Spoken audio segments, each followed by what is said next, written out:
Hello, my name is Lillian Okibe. Welcome to my channel. So I know I have been a little MIA lately. Life happened, but I'm back. So in today's video, we're going to be talking about hair loss around the crown area, particularly if you have locks. So if that sounds like something that you're interested in, then please keep on watching. When many people send me messages concerning hair loss in general, the first thing that they want to know is, what can I do to fix it? What product can I use? What technique can I use to fix it? You know, and even though yes, I understand that whenever you have hair loss, the only thing at the back of your mind is, how can I stop this from happening, right?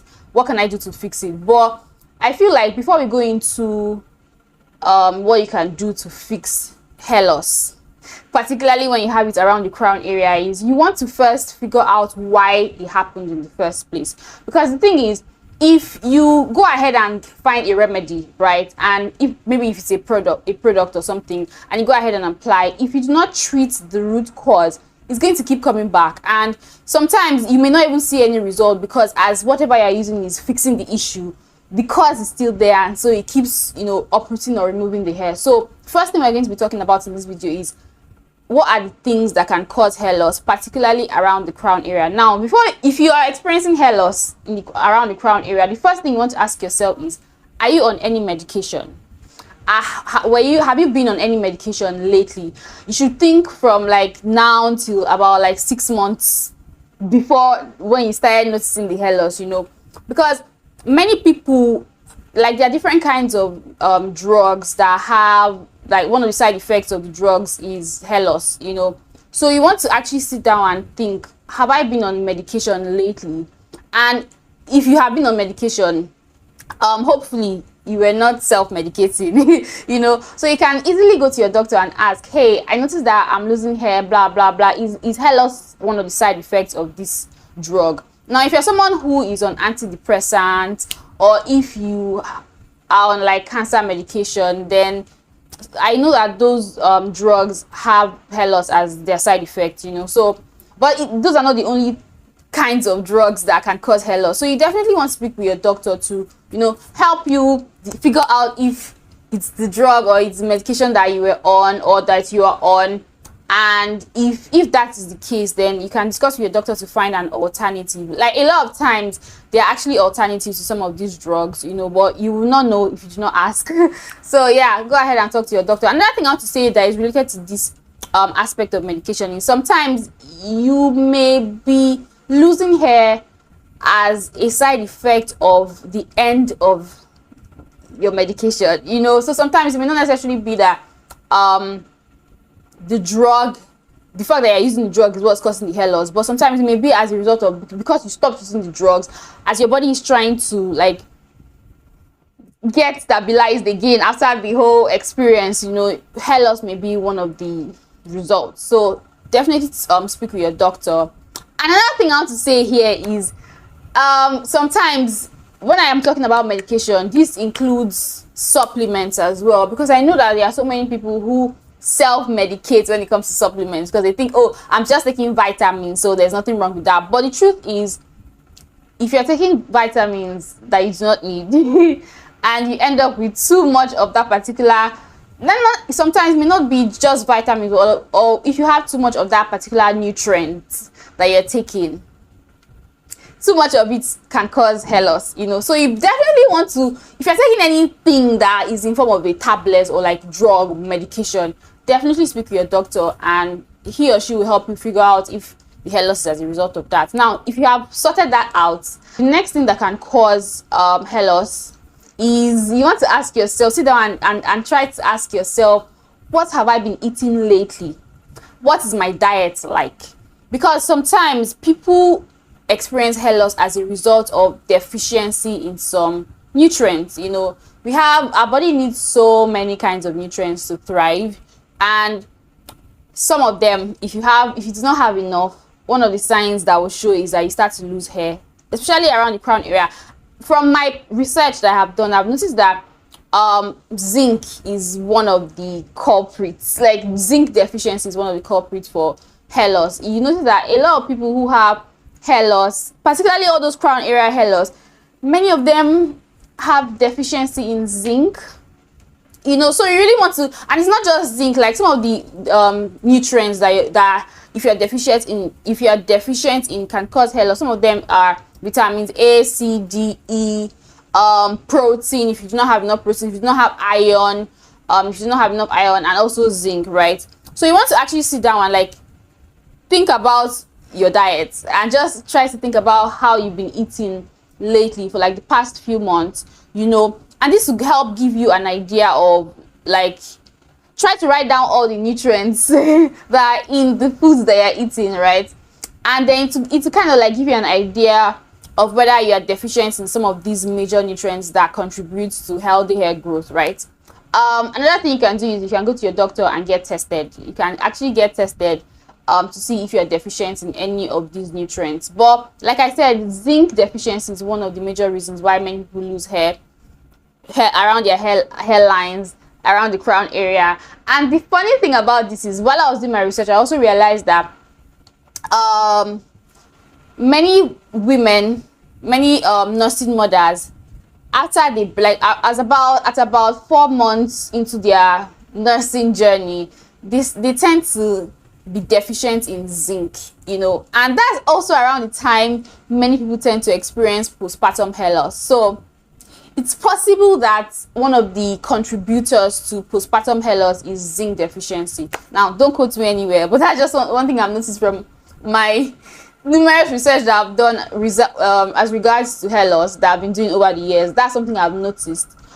So yeah, you really want to, I feel like zinc is something that a lot of people, a good number of people are deficient in, but they may not know, and this can result in hair loss. Now, if you're someone who is on a restrictive diet, let's say you're a vegan or you're a vegetarian, generally vegans and vegetarians tend to have the issue of having zinc deficiency like a lot more, and that's because like the body needs animal protein to be able to absorb zinc. So sometimes it's not necessarily the fact that you're not eating foods that are rich in zinc, or you're not getting enough zinc in your body. Sometimes it may be that even though you're consuming zinc, your body is not absorbing it as well, because like I said, your body needs animal protein to be able to absorb zinc. You know, so even if you're eating if you have a diet that is rich in zinc, but you do not have the animal protein, e.g., if you're a vegan, you may have like some deficiency in zinc, and you really want to speak with your doctor to maybe put you on a supplement if you really don't want to eat any form of animal protein, right? Another thing that I want to say as regards to nutrients in the body is sometimes you may be having hair loss as a result of too much nutrients in your body. For example, let's still use zinc. You know, if you are deficient in zinc, it can result in hair loss. Now, if you have too much zinc in your system, it can also result in hair loss. If you have too much zinc in your system, it can interfere with your body's ability to absorb things like iron and copper. And iron is also one of those nutrients that your body needs when it comes to hair growth. You know, if you're deficient in iron, you can also lose hair as a result. And that's why I usually say that if you're going to take any form of supplements, you should consult your doctor first. You know, the easiest thing that you can do if you go through your diet and you suspect that you lack some of all these major nutrients that I mentioned, what you can do is just start to eat foods that are rich in these nutrients. And I feel like this is the easiest and less stressful route to take, and the route that will actually not give you any major side effects. For example, if you just go ahead and self-medicate and start taking like supplements or like zinc supplements, for example, if you take more than what your body needs, it can also result in hair loss. So you also want, if you're someone who likes to self-medicate on vitamins and supplements, stop it. Stop it. Many people think supplements are not drugs, but they are actually drugs, and it's always nice to speak with your doctor before you start taking any medication in general. So yeah, look at your diet and see if you're deficient in any of these major nutrients. Like I'll just recap: vitamins A, C, D, E, iron, zinc, and your protein. Now, after you have sorted all of this out, the next thing you want to ask yourself is there anything that you're doing that may be contributing to the hair loss? You know, And this has to do with your hair practices. If you have bad hair practices, obviously one of the side effects is that you may start to lose hair, particularly around the crown area. Now, people have different kinds of hair distributed all over their head. You know, there are certain people who have more fragile hair around their crown area. That's just how it is genetically. So for someone like that, if you're constantly engaging in bad hair practices, always wearing tight hairstyles, putting your hair in tight buns and pops, you know, always retwisting too frequently or too tight, over time you will start to lose hair in those fragile areas, aka the crown area. Another thing I want to say is, like, a lot of time, most people, like, generally this part of your head is what is exposed the most to the sun and damages of the atmosphere and things like that, because like it's on top. Like, if you're walking outside and it's very, very hot, this area is like directly exposed to the sun, right? And so if you're someone who is always retwisting and in such a way that, like, that area is always sore or sensitive, and then you hardly have hair around that area, in the sense that if you're always retwisting in such a way that your parts start to get wider and wider, that area becomes more exposed to the sun. And the sun is nice, the sun is great, it is like, it has its own benefits, but too much sun exposure can actually damage your hair. And if your scalp is always exposed to the sun, too much sun exposure can actually damage your scalp. It can cause issues on your scalp, which can also lead to hair loss. So if you have locks, you really want to pay attention to all of this. Over manipulation is never a good idea. I always like to tell people that in general, it's always nice to make sure that you have hair that is covering most of your scalp to the best of your ability, right? All this excess retwisting and all this excessively exposing your scalp to the scorching rays of the sun, over time it can cause damages, especially if you're someone who has fragile hair around the crown area. Another thing is, if you're always wearing tight buns and tight puffs and the likes, most times your head tie is here and the weight of all your locks is here. You know, if you add all of that together, like, you are going to see that you're always putting tension around this area, around the crown area, and over time it's just a matter of time before you start to experience issues. So if you watch my videos, and I feel like you already know all these things, you know, but just in case you're new, stay away from tight hairstyles, stay away from over retwisting in such a way that your scalp is like so exposed. It's always nice to leave some, like, don't retwist so tight in such a way that your scalp looks naked. Your hair is there to protect your scalp. If your scalp is always exposed to the scorching rays of the sun, but it's just like your skin, right? We all know that we need to protect our skin from the sun. Your scalp is skin as well, and I actually even feel that the skin on your scalp is actually more fragile than the skin that is exposed, and that's why there is hair on that area to help protect it to an extent, right? So your scalp should not be bare. Like, if you find that you're always retwisting your hair in such a way that your scalp kind of looks naked, it's just a matter of time before it starts to give way.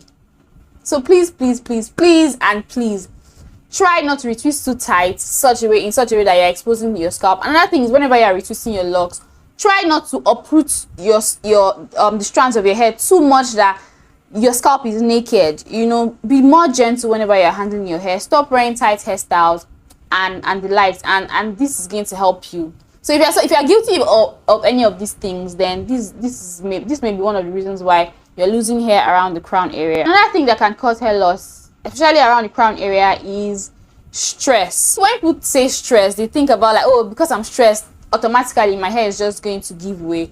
But to an extent you can say that, but generally it's not necessarily the fact that just because you're stressed, you're just going to lose hair. You know, it's the things that happen as a result of the stress. For example, if you're stressed, there's a high chance that you're not eating right, you're not eating healthy, your body is not getting the nutrients that it needs. So one reason why you should lose your hair, right?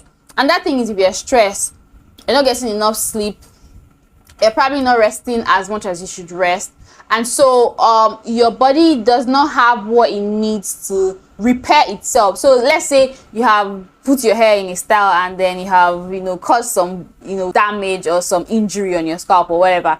The fact that you're stressed, you're not eating healthy, you're not sleeping well, you're not resting well, and all of that will actually slow down the healing process for your body, your scalp, and all the likes. And so if you continue to do this back to back to back to back to back, it's only normal that after a while you're going to start to lose hair. So try as I know that, like, you can't really, we go through different things in life, and sometimes there are some situations that are just very stressful, but just try, even when you're stressed, try to make sure that you're eating healthy, your body is getting the nutrients that your body needs, because you cannot completely eliminate stress. Let's be honest, you can't completely eliminate stress, but you can reduce the effect of stress by eating healthy and trying to make sure that you rest as much as you can, even when you're going through a stressful period. Try, if you have to meditate, go ahead and do it, but just try to make sure that you're getting enough, like even if it's just 4 hours of quality sleep every single day. Try to squeeze out time to get it, and your hair is going to be better off for it. Now, another thing that can cause hair loss, especially around the crown area, is the fact that you inherited the hair loss from your ancestors, from your parents, and but what I want to say here is, many people just assume that, oh, because my mom doesn't have hair over here, or my mom suffered from hair loss, or my dad suffered from hair loss, or my dad went bald, it means that automatically I'm going to go bald. But sometimes what we call genes, what we call hereditary, what we think we inherited from our parents, is not necessarily the fact that it's a magical thing that you inherited, but sometimes we inherit bad hair practices from our parents, we inherit bad lifestyles from our parents, and so if, let's say, your parents were not really particular about nourishing their bodies, let's say your parents had bad, like many of us black women, we actually inherited bad hair practices from our parents, so if your parents were guilty of all these things, even though it's not necessarily the fact that hair loss is in your genes, but because you have inherited those bad hair practices, you're going to see the signs, and it's going to look like it's just something that runs in your blood, when in reality it's not the case. It's just the fact that you guys are passing down bad lifestyles, bad choices, bad practices down to each other, So I just want to say that because I've seen so many people who have come to me and they're like, oh, my mom had this, so I know I'm going to have this, and blah blah blah. And after walking them through, and they changed their lifestyles and changed some of the things that they were doing, they started to see results, and it's like, oh, so it's not like this actually runs in my blood. So I just want to put that in there. Not every time you see something happening to your parents that it automatically means that and you see it happening to you, that it automatically means that it runs in your blood. Now, so after you have known all these things that can cause it, the first thing you need to do to fix the issue is to stop doing all these things that I have said. Like, just if you're guilty of any of these things, stop doing them. And a lot of times it's not just like when you're experiencing hair loss, it's a combination of different factors. One or two of all these factors that I have mentioned. So it's not just, oh, because I'm on medication. That's some people are on medication, or they were recently on medication, but they are also not eating healthy. They are also not nourishing their bodies right. They are also engaging in bad hair practices. So it's just a matter of time before such a person is going to start to see all these signs of hair loss.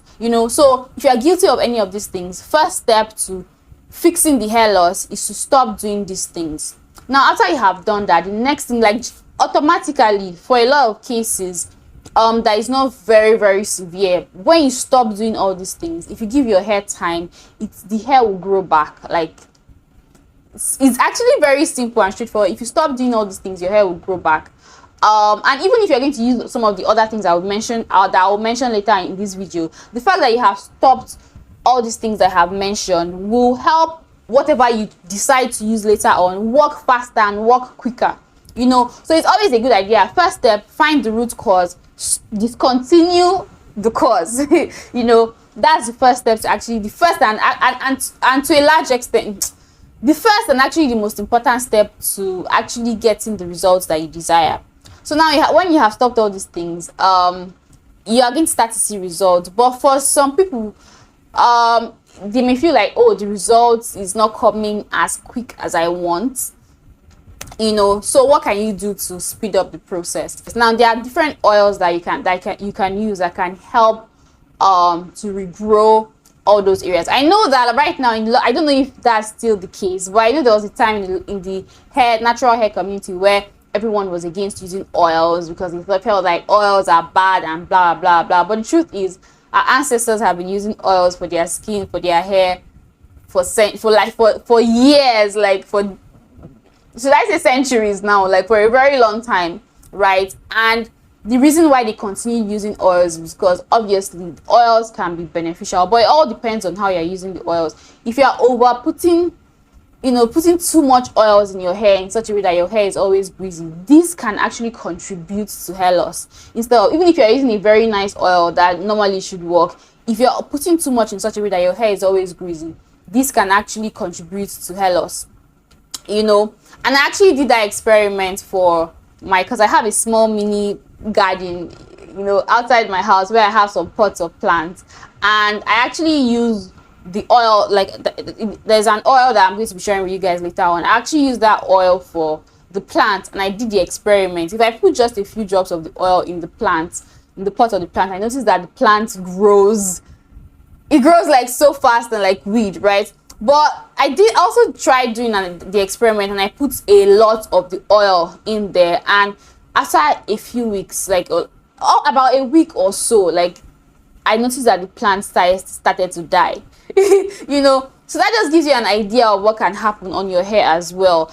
I feel like our hair acts very similar to plants. Like, you can learn a thing or two from if you are someone who farms or who is who has plants, right? You can learn a thing or two about your hair from your plant. Anyway, that's besides the point. But basically, using too much oils can actually cause hair loss. So yeah, I probably should have added this in the course that I mentioned earlier. So if you're using too much oils or too much products in general, it can clog your pores, it can suffocate your scalp, and this can cause hair loss. So even though there are several oils that can help to speed up the healing process for your hair, you want to make sure that you're not using too much. Now, the oil that I recommend the number one oil I recommend for this, and this is something that I have used, and thankfully I've had some of you try the oil as well, and you guys have come to tell me that, oh, it has worked for you.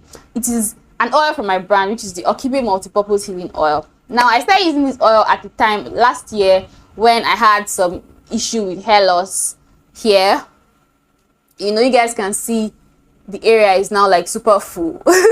So I started using the oil in July when I noticed like a bald spot here. I think if I can find that picture, I'll put it up here. Right, I noticed a bald spot here, and then I started using the oil, and for me, I saw results as early as after using it for about 4 weeks. I saw like obvious results. Now, I've had several people who have seen results after using it for a month, 2 months. I've had, I'm not going to come on here and say that the oil has worked for every single one who has used it. I've had a few people who have come to be like, hey Lillian, I used the oil, but I did not see any results. And unfortunately, it would be a lie to say that this magical product works for every single person. So yeah, I've had I can't come on here and say that it has worked for everybody. There are a few people that it has not worked for, but in general, majority of the people who have used it have noticed results. I've had people who have come to be like, oh, I've used it for a month, I did not see anything, but they continue to use it because they still had the oil, and so it's not damaging my hair, so I might as well continue. And after 2-3 months, they came back to be like, hey, I can see results now. So the time frame that you're going to see results is going to vary from person to person. But if you're having this issue and you want something that will help speed up the healing process, you can try the oil. I'll put a link to it down in the description box and up in the iCards. Now, another option that you can use, although this is something I was using before when I was a loose natural, and also for the first year of my Loc journey, and I actually swore by it, but I noticed that this doesn't work as fast as the Okibe healing oil, and this is Jamaican black castor oil. Those of you probably already know this, and you guys have probably tried this. But if you can't get your hands on the Okibe healing oil, by the way, we ship worldwide. So if you want to order, you can order on the website. We're going to get it across to you wherever you are in the world. We ship all over the world, so you can order via the link in my bio. But if you cannot get your hands on the Okibe healing oil for one reason or the other, you can try Jamaican black castor oil. But although, like I said, this is not going to work as fast, but this is something that will still give you, like, it will still help to speed it up a little bit, right? To speed up the healing process a little bit. And if you are getting Jamaican black castor oil, make sure that it is the one that is extra dark, because from my experience using it in the past, I noticed that that's the one that works the best. Unlike, it works much better than the ones that are mixed with other oils, and like the scent is like improved and the like. So just make sure that you get the one that is extra dark. Now personally, I've only used the Jamaican black castor oil from Kuza, from the brand called Kuza. So I know that right now the one from Sunny Isle is very popular, but I haven't used it. So I can't speak for you. I can only speak for the Kuza Jamaican black castor oil, but I believe it should be the same. You know, so if you can get your hands on that, you can try that out. And that question I often get is, while I am healing the area, should I cut the locks? Because many people think that the fact that they have locks in those areas is actually causing unnecessary weight, and this is going to slow down the healing process for whenever they are experiencing hair loss around the crown area. Now the answer to that question is, it depends, right? Not everyone is going to need to cut their locks in order to regrow the areas. So it depends. If it is really bad in such a way that the locks there are basically hanging by a thread, then the best option would be to cut the locks off. Cut the locks off. You can reattach them later on, or you can just allow it to grow afresh, right? You want to cut the locks off, because if it's hanging by a thread, it's going to slow down the healing process, obviously. But that's why it's important for you to catch this early on, so that you can start fixing it as early as possible. If you notice this early enough that yes, you can see the hair loss, but you still have substantial hair holding on to the locks. It's not like the locks are hanging by a thread. If you catch it in that stage, you can see results even without cutting your locks, especially if your locks are still short, right? So not everyone is going to need to cut their locks to start over in order to regrow the area. It's going to be like a case-by-case basis. But it depends on how much hair that is at the base that is holding on to the lock. So that's that. Another thing is, when your hair starts to grow, if you cut the locks, you should wait till the hair grows to about 2 to 3 inches before you start to think about reattaching those locks again. Because if you reattach the locks too early, you're going to cause more damage and slow down the healing process. So you want to wait till your hair is about 2 to 3 inches long before you think about reattaching the locks again. Now if you do not cut off the locks and you're allowing the hair to grow again while the locks are still there, you want to allow it to grow before you start to think about like retwisting that area. Just give it time. Even if you're going to be retwisting, don't do the retwisting technique. I have a mild retwisting technique that I share in my online course. I'm going to link it up in the iCards and down in the description box as well if you're interested. But you want to do something like that, something that is really mild, something that is really light, that is not tugging anything, that is not pulling anything, just to help the new growth that is growing to get back into the locks that it belongs to. You can do something mild, or you can just leave it alone and allow the hair to grow until when like the area is covered with hair, before you start to think about, you know, putting all those hair strands into the locks that they should belong to. I'll give it like about 1 to 2 inches of hair growth before you start to think about putting the hair in the locks that it belongs to via retwisting. Because if you do that too early, you're going to interrupt the healing process and prolong the period that you're going to have issues with hair loss, you know. So those are all the tips I have to share with you guys today. I hope you guys found it helpful. If you did, don't forget to give this video a thumbs up. And if this is your first time on my channel and you'd like to see more videos from me, then definitely subscribe. Thank you so much for watching. See you guys in my next video.